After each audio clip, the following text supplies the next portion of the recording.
fan because I called his coming out fight against Bradis Prescott. He's and special. then various other stepping stones throughout his career. I also think he's one of those guys that if you tell him he can't do something, he wants to show you and shock the world. 1,000%. Absolutely right. I also think Canelo is slowing down. I didn't give Canelo more than like 3 rounds. Yeah. Maybe 4 if I'm just being generous. You know, becoming the first undisputed world champion in the 4-belt era in 3 different weight classes. Really, and the way he did it, and the class that he showed. Joe Rogan reacted to Terence Crawford defeating Canelo Alvarez and highlighted how Crawford thrives under doubt. He explained that when people claim Crawford cannot rise to the challenge, it fuels his determination to prove them wrong. Rogan pointed out Crawford's slick style and precise striking, which allowed him to showcase his power on the biggest stage. He believes this victory cements Crawford as one of the most skilled fighters in boxing today. Bonhill tweeted, "I'm now convinced Crawford would beat any version of Floyd Mayweather." This bold statement reflects how highly Crawford's recent performance is being regarded in the boxing world. Beating Canelo has pushed his legacy to a new level, making many believe he could surpass even the undefeated Mayweather. Crawford's dominance across weight classes and his ability to adapt in the ring show why this claim is gaining traction. Ready to subscribe totally to that because, again, you're talking about somebody who is stubborn. And for sure. Who wants to prove everything he can prove. 100%. I agree with that too. But I think in boxing and certainly in MMA, there's a certain amount of years where a fighter can keep the RPMs up. And when they're in the red line, and there's some people subscribe to the idea of 9 years. There's 9 years is the most that a elite fighter in MMA has performed at their prime. I think that's a bullshit number because I think it's entirely dependent upon lifestyle, nutrition, discipline, physical attributes. There's a lot of factors. George Foreman won the heavyweight championship of the world in boxing at age 45. True, but he took 10 years off. Yeah. Gareth A. Davies, speaking as a commentator, highlighted how Crawford delivered one of the most tremendous performances boxing has ever witnessed. He pointed out that Crawford not only moved up 3 weight classes to face Canelo, but also came into the fight older than him. And after more than a year away from the ring, despite those challenges, Crawford showcased mastery, skill, and composure that few fighters in history have displayed. Gareth stressed that fans should recognize this as a once-in-a-lifetime display of greatness, proving Crawford's ability to overcome every obstacle and rise above all expectations. Shakur Stevenson wrote on X, "Respect the Canelo. It's a lot of soft fighters in the sport who are scared to fight against other great fighters. But salute to you, champ, for not being scared to put on the line against everybody. You're a legend." His message showed deep appreciation for Canelo's courage to face challenges that many avoid.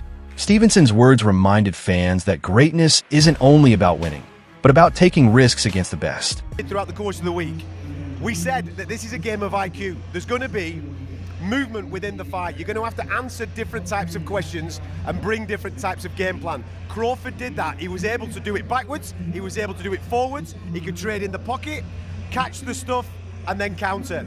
He was absolutely magnificent. Listen, I know this is raw and we've only just walked out the stadium, right? 10 minutes ago. And when the dust settles on this, we'll probably have better answers and better thought processes. And I'm sure people watching this will get stuck into the comments and maybe say what I'm about to say is quite outlandish. That might be the single best performance that I have ever witnessed live. It was absolutely tremendous. You've got to take into consideration the weight jump. This is a man that was champion at 135, 140, 147, and obviously recently at 154. But let's be honest, he even jumped up to 154 pounds for that.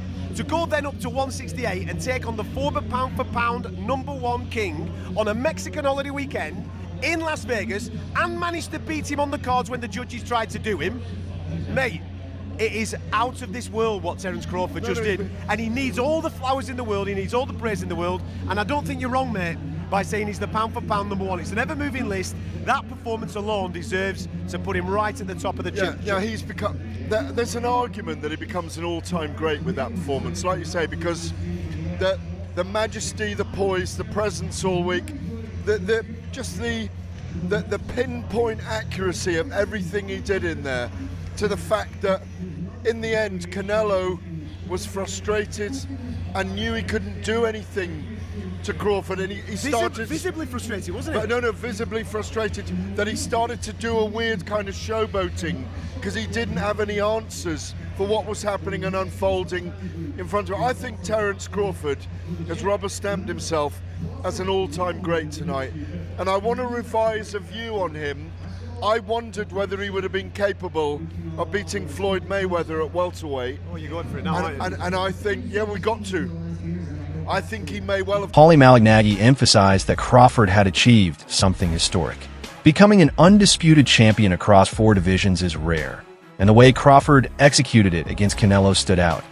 Malignaggi compared Crawford's dominance to Mayweather's reign in his own era, calling this the beginning of Crawford's era. His perspective showed how the victory was more than just a win. It symbolized a shift in power, marking Crawford as the defining figure of this generation. Flawless. I mean, Terence Crawford has had an amazing career against a lot of very good fighters and world-class fighters, and honestly has barely lost a round. When you look back at Bud Crawford's career, there is something really special. It's one of those things now, because now I've now seen back-to-back generations of Floyd Mayweather and Bud Crawford, and man, you know, it's one of those things where now I understand why the people that lived in the Ray Leonard era say, you know, oh, wish we could see Ray Leonard against Mayweather, and how that would be, because it just leaves such an empty feeling when you have such special fighters that were in different generations, and you saw both of them. You know, I saw the entirety of the Mayweather generation, I saw the entirety of the Bud Crawford generation. Just incredible, really, really incredible. And I know Mayweather gets a lot of hate, but for me, he's a tremendous, tremendous fighter. And Terence Bud Crawford is in that realm as well. And it's a fight we'll never get to see. So what are we gonna do? You know, it'll be up to the fantasy fights. You know, but let's get into it, man. You know, I want to get into the undercard as well and some of my thoughts on the Netflix show. But let's get into the main event first. Crawford really boxed very, very well, very, very intelligently. The question mark was what happens when Crawford gets hit cleanly. I'm not sure he got hit cleanly at the whole fight. You know, he got hit with some partial shots. Some shots landed cleanly, but by the time Canelo started landing anything cleanly, I think he was hesitant because he was getting countered so much that he was taking some of the steam off the shots in order to hope to be more accurate. Because even late in the fight, there were a couple of shots that Canelo landed, but they barely moved. Evan Haney's sharp reaction summed up just how dominant Crawford was. He dismissed the idea that Canelo had any real foothold in the fight, saying he couldn't give him more than 3 or 4 rounds at best. That Haney's remark was both an assessment and a challenge. It reinforced how decisive Crawford's win appeared and implied that even the top young champion saw Canelo as no longer the untouchable force he once was. Score it, Devin. I wasn't scoring. I didn't give Canelo more than like 3 rounds. Yeah. Maybe 4 if I'm just being generous. Can't get away from this Maybe fucking 4. Are you shocked or not? Hey, right here to my left. Are you shocked or not? No, I'm not shocked. I knew that if you kind of fight. A fan tweeted, "True competitors are all champions. There's no loss in the pursuit of sincere glory. Thank you and congratulations to Terence Crawford and Canelo Alvarez. The warrior spirit won tonight." This message highlighted the respect for both fighters, showing that true greatness is measured not only in victory, but in courage and dedication. Bill Haney believed Crawford's dismantling of Canelo was even easier than his victory over Errol Spence Jr. He said he had predicted this outcome, stressing Crawford's greatness. This viewpoint underlined how effortless Crawford made the fight appear despite Canelo's pedigree. By comparing it to the Spence fight, Bill highlighted Crawford's increasing ability to neutralize elite opponents, making each win look smoother and more decisive than the last. So, Exactly. And you guys knew what was going to happen. You were in denial. That shit looked easier than Earl Spence. Did it look, huh? it's a brilliant performance. Brilliant performance, man. Shout out to Team Crawford, Bo Mack, and that whole team, man. You know what I mean? Where'd you rank him all-time list after that? I mean, put his face on Mount Rushmore. You dig what I'm saying? He deserves his place, for sure. Did you score it, Bill?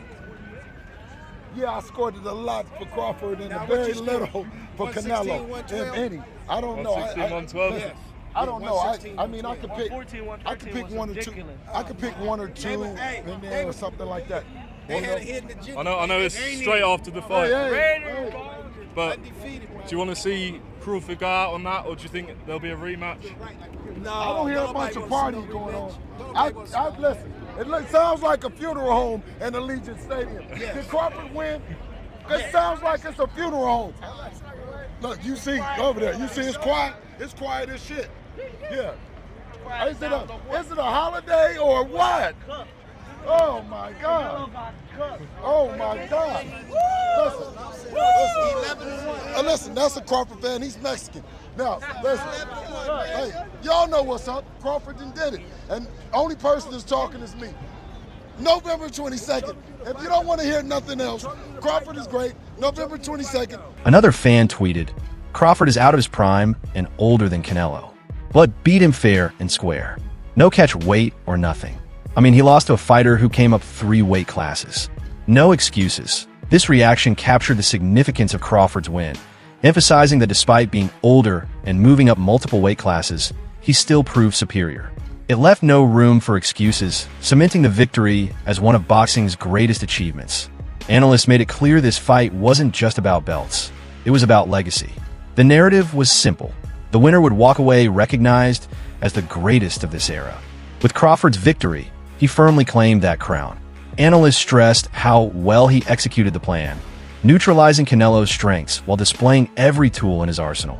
The discussion shifted from debating if Crawford belongs among the greats to where exactly he ranks in all-time boxing history. You need rehydrate, you need this. No, you don't. If you're actually a man who is willing to, challenge himself and not a little boy who's afraid, then yeah, you can do it. You can absolutely do it. And Terence Crawford did it, and he did it damn well.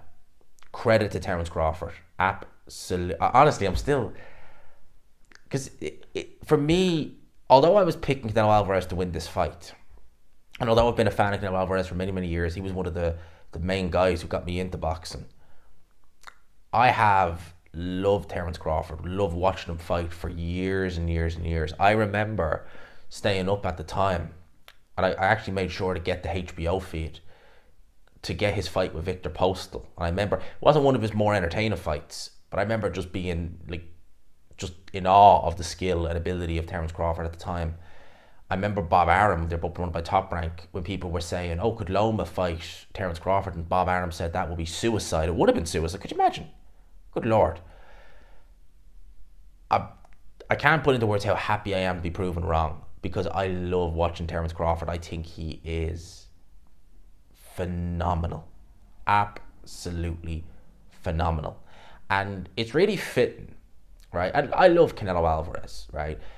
But it's really fitting that at the top of boxing, we have 2 of the most honest champions, honest men you could ever see, you could ever imagine. And that being Alexander Usyk and Terence Crawford, 2 friends.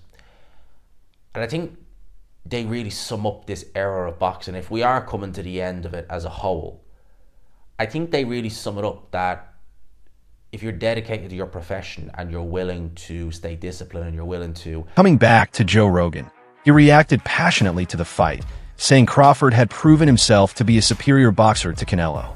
He explained that Crawford is not only a great striker, but also has the mentality and adaptability of a wrestler, which makes him even more dangerous. Rogan highlighted that Crawford's ability to move up in weight and dominate such a tough challenge was an incredible leap, comparing it to historic moments in boxing. In his view, Crawford accomplished something greater than Marvelous Marvin Hagler ever did, cementing his place among the sport's elite with flawless execution. His Majima was really good. Yeah, he's really fucking good. But I just think Crawford is, it's weird to say against Canelo, but I think he's the better boxer, and I think he's the guy who can make the better in-fight adjustments if Canelo doesn't kill him. It's going to be interesting, I'll tell you that. What do you think? I don't know. It's a big jump to go from 54, which was a step up from 47. Right? So it goes to 54, and now he's going to 68. That's so much weight. A lot of weight. But Terence is, I think he's the best switch hitter since Hagler. They claim Hagler was my favorite. Meanwhile, a user tweeted, Jake Paul mocks lying weirdo Canelo Alvarez in brutal slam after rivals lost to Terence Crawford. This showed how Paul wasted no time taking a jab at Canelo. The mocking tone reflected Paul's ongoing rivalry and his eagerness to stay relevant by targeting boxing's biggest names. Roy Jones Jr., himself one of the greatest fighters in history, declared that Crawford had entered a new level of greatness. He called him special, pointing out that nobody in this era can match him after such a performance. Praise from Roy carried extra weight because of his experience at the top of the sport. His words made clear that Crawford's win wasn't just another victory. It was a defining moment that permanently elevated his status.